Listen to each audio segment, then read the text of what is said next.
咱台湾有真侪 T 字形的路口，乌多摆要等台道或者边仔拢有画造化线，有人会直接甲徛过。若高雄就民众因为安尼生，全互检举，互开一张900块的罚单。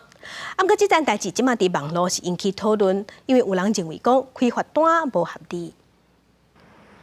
画面内底乌多摆徛过白色的造化线，停伫大专区准备要倒弯，却毋知即个行为是爱食罚单的。高雄一个民众，顶一日经过凯旋四路甲中兴路 T 型的路口，因为两段式倒弯的时阵，徛过造化线去互检举，以道路交通条例罚900块，罚单打出来引起大家的讨论。不少网友拢认为纠正了伤过头。习惯就是会靠右边之后转进来待转区，但是它在待转区前面现在多了一个潮化线。依据《道路交通管理处罚条例》第60条第2项第3款，不遵守道路标线指示，可处新台币900元以上1800元以下罚款。实际去到现场，差不多每一只两段小倒弯的乌多摆，拢徛过造化线。有技术认为讲，既然若违规，就要面对。不过嘛有人烦恼讲，若超工要闪开造化线，可能颠倒去后边的车弄到。如果我绕出来的话，你看我就跟那台车擦撞了，就按照的规定来。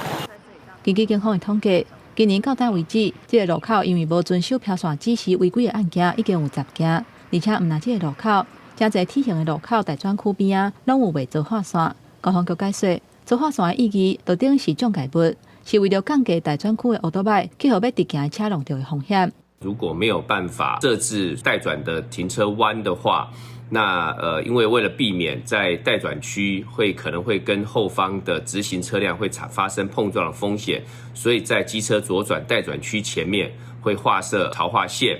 警方表示，会函请交通局去现场会勘，若认定是无合理，会请采购中心撤销罚单。不过，要是呼吁民众爱遵守道路的标志、甲漂线等等的指示，确保行车的安全。记者综合报道。